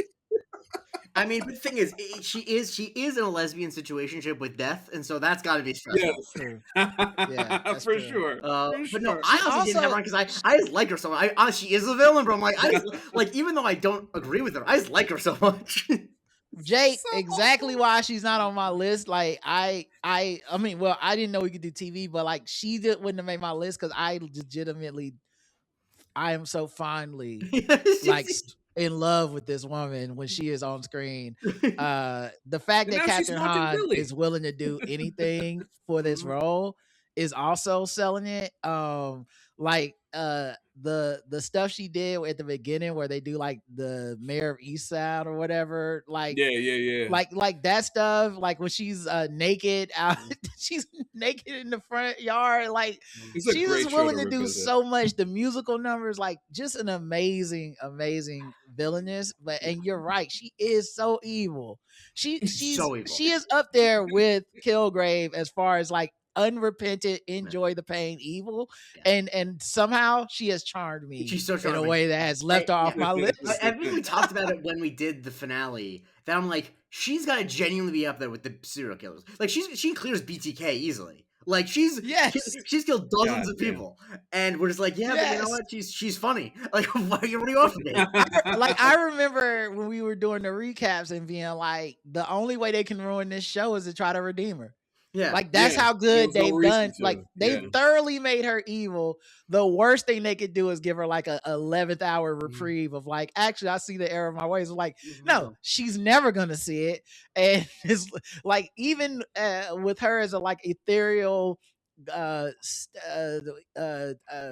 not fairy god devil, you're like, I she know. gonna find a way to create more havoc. There's nothing Yeah. good that's gonna come out of her. Yeah. You know what? I think the reason why she's so likable is that like she seems like she's not actively hostile towards most people. She's like indifferent to the point where she's like, yeah, whatever. If I had to take their magic, I'll take their magic. But like, I think so much of why you like her and Agatha all along is because you realize that her motivation for most of it is like, I kind of just want to see how this goes. Like, this is interesting. Like, I'm interested in what's going on here. And then I was like, she's in the situationship, but she's kind of like, this Billy stuff. Okay, this is I'm pretty interested. And in the fact that she'll lie to anyone and will tell the lie that is the most expedient at the time is what makes her so amazing, because there's no scene where you can trust her. And I think that her performance is really a testament to how the value of an actor who didn't become like big until their late 40s, early 50s. Because like I think a lot of stuff talking about like the braveness, sort of like Kathryn Hahn has been the best friend in 100 romantic comedies. She was the fucking like 7th lead on like 3 seasons of Crossing Jordan. She has been around. She doesn't give a shit. She has a show with her name on it. She'll do whatever. You know what I mean? Like, yes. Yeah. So I think when she said she insisted to be naked in that scene, I was like, oh yeah, Kathryn Hahn gets it. Like she's like, I'm here to go for it, baby. And she specifically doesn't get anything about Marvel. Like she famously doesn't understand any of it. Doesn't need to, because she's Agatha. She doesn't need to know anything about the Infinity Stones. She's a witch and out. It's just perfect casting. And remember when she was announced? I remember even saying like, if Kathryn Hahn is playing a witch, that's like a game. That's Fernando Tatis hitting 2 grand slams in the same inning. Like I just don't even. yes. All right, so the final for the fans, surprise, the fans number 1 is Thanos. Yeah, they love Thanos. What can we say about Thanos that hasn't already been said? Is the thing. Yeah, I mean, that's it's very hard to like if we just think about all the times that we've talked about Endgame and Infinity War and all that stuff, and I just think like I go back to the Infinity War performance and how they position him as kind of like the protagonist of his own story throughout that movie, and kind of the way that the heroes were trying to come together and figure shit out, and it didn't work because he was one step ahead, and then even at the end he got him. Yep.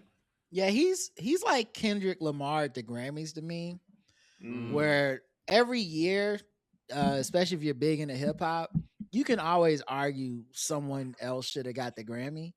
But what you can't ever do is argue that Kendrick should not have gotten the Grammy. And that's Thanos to me. Is like, if he's number 1 on any list, I'm like, yeah, I have zero arguments as to why he should not be number 1, because that man is like, that was a performance. And I think what gets lost in the annals of time, because when you do something groundbreaking and it works, it just becomes like, yeah, well, obviously easy. Dog, they had so much riding on this man. Like, they called their shot at the end of Avengers 1. But I'll do it myself. And it wasn't like the next movie we saw this dude. Like, there were so many steps between this man showing up. It took 6 years. Dude, and then when he ain't, and like that amount of hype, it is very easy to underwhelm, man. Yeah. Like that amount of hype can turn negative so fast when people are like, oh, he didn't even really. Bruh, he showed up, smacked the shit out of the Hulk, and we were like sitting at attention, like, whose man is this? And what are they gonna do about him? So, like, great villain, great performance by Brolin. Like, could have taken it over the top, could have taken it to cartoonishly evil. It's actually, in a weird way, a very human performance. The biggest thing that I think people overlook with him too, the centering of his relationship with Gamora. Yes. He loved her for what he thought love could be. Like when he gets that stone because he sacrifices her, I remember the audience kind of being dubious, like, a psychopath like this doesn't love anything or anyone. He ain't gonna get that shit. And when he did, you're like, he's capable of love and he's still doing all this. Yep. This man is him. And the fights, dude, I don't think I mean, look, I don't know what they're gonna do with Doom. So let me just not go too hyperbolic. But bruh, I don't know how you top what Thanos was doing to dudes. I just don't. Yeah. Bruh, his fights made me, like, he brought out the best in the heroes. Like, Steve Rogers going, I can do this all day, and you know he can't. It just hits harder. This man made me tear up when I heard Anthony Mackie's voice. Sorry, Tej, saying on your left, Cap. That's because he had my man Cap on the ropes. I said, brother, it's over. I don't. Did they lose 2 movies in a row? What is this? Are they the Hawks? Like we got to get swept. We got to get gentlemen swept out of here. So yeah, bro, that is a villain's villain, and a lot of villains will pale in comparison. Even the stuff we have now, where we're looking at the MCU, like, do they still got it? Can they do it? It's all based on hitting it out the park with this guy. That we're like, I don't know if Doom. I don't know. That's how good he was. I would tend to agree with that. I think, the Doctor Doom stuff is going to be really interesting just from like that standpoint. How do you, without repeating a similar performance, because in his own way, Doctor Doom is trying to do something similar to a degree, but how do you get that type of same chilling performance? Is going to be fascinating to see, but like it speaks to what Thanos was able to accomplish. I just think like Tony had the GOAT Iron Man suit and Mans took him out within like 45 seconds. Like he threw a moon at this man. He threw a moon at him. Dude, bro. So guys, I have the top 10 ready. Yes. So the way there was one tie in it, there's a couple ties, but the way that I do tiebreakers is the first is how many lists you're named in. So for example, if you've been named list, if your total is, let's say 10, but you're in 3 lists, going against someone else's 10 and they're only in 2 lists, that wins. And if you're in the same amount of lists, your highest number wins. Anyway, that's just for anyone who was following along somehow and questions how I got my numbers.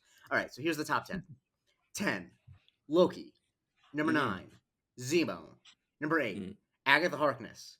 Number 7, Killmonger. Number 6, Kilgrave. Number 5, Wanda Maximoff, the Scarlet Witch. Number 4, the High Evolutionary. Number 3, Hela. Number 2, Wilson Fisk, the Kingpin. And number 1, Thanos. Now, that sounds good. What I do want to do is I want to read off all of the ones that were submitted by fans that we did not get to. We'll go quickly, and it's going to start. They're going to get some silly ones because I'm going to be reading them from like most points to lowest. None of us said the Winter Soldier, which I think is interesting. But I think that's because he's mostly a hero now, and he was mostly a physical villain. Yeah. He's been a hero longer than he was a villain at this point. Yeah, right. Yeah. That's kind of where I had Loki on the back end. Which was more of a like, let me give Loki his flowers while he was a villain, as opposed to, but the Winter Soldier to me felt like a more physical villain as opposed to one like acted villain. Right. 2 people said Cottonmouth from Luke Cage, Mahershala Ali. That's good. Yeah. One person gave their number 1 spot to Sprite from Eternals, not a villain, but okay. Someone else gave their number 1 spot to Ike Perlmutter. That's a good one. Someone gave their number 1 spot to Ned. Was that Finn Jones that voted? I didn't know Finn Jones listened to the pod. Yeah, number 1. Someone gave their number 1 to Ned Leeds, the CEO of Sex. Oh man, why we got some other villains like that? The writers of Secret Invasion. They deserve a personal. Malekith. Yeah. So there actually was a vote for Malekith from Thor: The Dark World. Wow! No way. Someone, Tony Stark, obviously, that's self-fulfilling. Yeah. Cecilia's son said Zombie Wanda. That was his number 2. So shouts to him. Zombie Wanda, pretty omnipotent. Multiple people. Yeah. Val got some low votes. Mordo. Okay. Someone gave a vote for quote some of the fans. Can't disagree. Right. Obadiah Stane, Red Skull. Someone said Magneto, Michael Fassbender. Doesn't count. Glad it didn't make it. Right. Someone said Crow, which is the deviant from Eternals. Different strokes for different folks. Galactus. I think it is kind of a negative sign for the Fantastic Four movie that none of us said him, but it is what it is. Right. I think it was more, that movie ends up being more about the 4 characters itself than anything else. Yeah. Also, like low-key, Galactus in the comics, not a great villain. No. Yeah. Someone said Hydra generally. There was a 1-2 punch for back-to-back. Someone said the decision to cast Shira Haas as Ruth Bet-Seraph, and then the next was the decision to include Ruth Bet-Seraph, the character. Damn. Whoever did that, salute to you. Someone said Bastion from X-Men 97. Sentry / The Void. Oh, yeah. Mephisto. Oh yeah, I love the Void. Oh, the Void, dude. That's a Oh, good Mephisto too. Yeah, Mephisto. Like I had But thought he's about not. for a He's barely in second. it though. Yeah, he ain't in it Yeah. enough. Like I Justin need a little more. Hammer. Someone said Senator Stern, which I think is very funny. I want to know who that is. Yeah, I had by the way, I had Justin Hammer on my like just barely didn't make it. Yeah, people. he's a fun guy. Some Carly Morgenthau. Someone said the Puppet Master, which I don't believe has appeared in an MCU program. No, I don't think so. Who's no, the no Puppet Puppet Master? Master. I don't think so. It's a Marvel character according to Google, but yeah, but it's not anybody. Yeah. No, it's definitely nobody. It hasn't appeared. In Jasper Sitwell in the final. The writers of Avengers: Age of Ultron. So yeah, that is our list. Nobody said Muse. No one said Muse. No. Yeah, nobody had Muse in that. Nope. Nope. Oh my gosh. Well, I feel like with the Avengers Age of Ultron situation, I feel like that's more of a Joss Whedon. Yeah, I feel it's a writer, writer of it. And the thing is, if you want to call Joss Whedon a villain, there's a lot of people who've worked with him who would testify to that. And I only have one that I think is like deserving of a top 10 possibly, but no one said Cassandra Nova in the Deadpool movie. That was fun. That was a fun fucking villain, man. But it's caught in that limbo between like X-Men and MCU. And I also think the movie is not that much about her, and so I think it's easy to forget that she's the villain. But gosh, she was good. Yeah, she was pretty good. She was good really ruthless. But yeah, when she stuck her fingers in his fucking. Anyway, okay, guys, sorry. Yeah, no, it's all good. I just looked up at the time, and it's like this is an hour and 40, so I think we're good. Okay. Let's wrap it up. We rolled through that. This was a good one. I no regrets, but we did reach an hour 40, so I just want to know. Yeah. This was fun. Basically, I'll say thank you to everybody who submitted their lists, their rankings. When we do these, this is fun. Whenever we get to the re-rank of the films, which me and Jake will figure out when we'll do that, because once you get Doomsday and Secret after Doomsday at the earliest. Yeah, like something like that might be a good time because I could think of because we did that in early 2023, so that doesn't include the Marvels and the stuff that we got in 24 and 25. The truth nuke I'm about to unleash with the Thunderbolts ranking, the pod might not survive. The real truth nuke coming. Oh man, I can't wait. But yeah, if you love these rankings, hit us up online. Let us know if you have any other thoughts on MCU villain rankings. Appreciate everybody for submitting what they did. Want to thank our pal Rod for joining us once again on our voyage through these rankings. Rod, let the good people know where we can find you, my friend. The Black Guy Who Tips everywhere you get podcasts, and if you have Patreon, if this is going on Patreon or whatever, follow us as well on Patreon, The Black Guy Who Tips, and sign up, all that good stuff, man. Just thank you for having me, man. It's always a great time. Nothing but love, my brother. Jake Christie, where can we find you, sir? Follow me at the Jake Christie on Twitter, on TikTok. I'm doing one of my 24-hour streams again, people. I've been tweeting about it. If you're listening to this, I really would love you to send something. I'm raising money for the National Immigrant Justice Center, which is a group that helps immigrants who are facing deportation or detention with legal services. I don't need to tell you that is something that is very important right now. What I'm doing is that when you submit your donation, you can choose a movie with under 20% on Rotten Tomatoes for me to watch over the 24 hours. If you're listening to this and you're able to help at all, even if it's just $5, I really would appreciate it. It, one, makes it more fun because the more movies are on the board, the more fun. Two, it makes me happy because I like getting the alert they got a donation. And three, once again, you're helping a cause that really matters. And we're doing cool giveaways. If you get your donation in before Friday at midnight, you are entered to win. I got the one, the only Trill Withers to agree to print out a fancy paper version of one of his tweets and sign it. And so if you want to own the tweet about Klay Thompson hanging his goatee on a rack, just put $5 in and you're entered to own a signed copy of that tweet. But yeah, so yeah, please support and watch when it happens. I'm really excited about this one. Some really real sicko shit has been submitted. Some real people have done some work looking up. Like someone just spent $100 on an animated movie that because of rights issues was made in 2003 but wasn't released until 2012. So like shit like that is what we're dealing with, and I'm very excited about it. Yeah, usually when Jake does these streams, they're a lot of fun. He brings on a lot of interesting people that whether they're friends of ours or friends of his, like those streams are usually pretty fun. Like you go back through them. It's A my lot of favorite great thing to do. moments. It's my like Super Bowl. Because I reach out to so many people. I try to. I don't know. I don't have the biggest following in the world, but I try to make it a big event because I think that one, it's fun to do, and it's good to. It really makes me feel good, better about the world when I'm doing even this small thing to help out people. So if you're able to help out, please do. The information, actually, the great thing is, I don't even need to direct you to my Twitter. It's tinyurl.com/Jake Stream donation. I got an easy to remember URL. So tinyurl.com/Jake Stream donation is where you send money. Wonderful. Make sure you check that out as we get closer. You can follow me on Twitter at AnthonyCanton_3. You see me got that Knicks hat on. I've been doing these Knick recaps on TikTok, Anthony Canton 1. Check me out there as, we'll see what happens with Oklahoma City and San Antonio, and then I'll do a series preview of whoever the Knicks face in the NBA Finals, and we'll get to that soon enough. And, of course, you can follow the show on all platforms at MC University Pod. Subscribe to the YouTube channel, subscribe to the Patreon. As always, we still have some rush hour to do. We still have some other things to do as well. So like I may get in a little wrestling in at the end of the week. There might be some stuff going on with that as well. So $3 to get all of those back episodes that we've had over the past 5 years and counting. Thank you everybody for listening, watching, and supporting. And with that being said, for Rod Morrow and Jay Christie, I'm Anthony Canton III. This has been Marvel Cinematic University, and we will talk to you next time.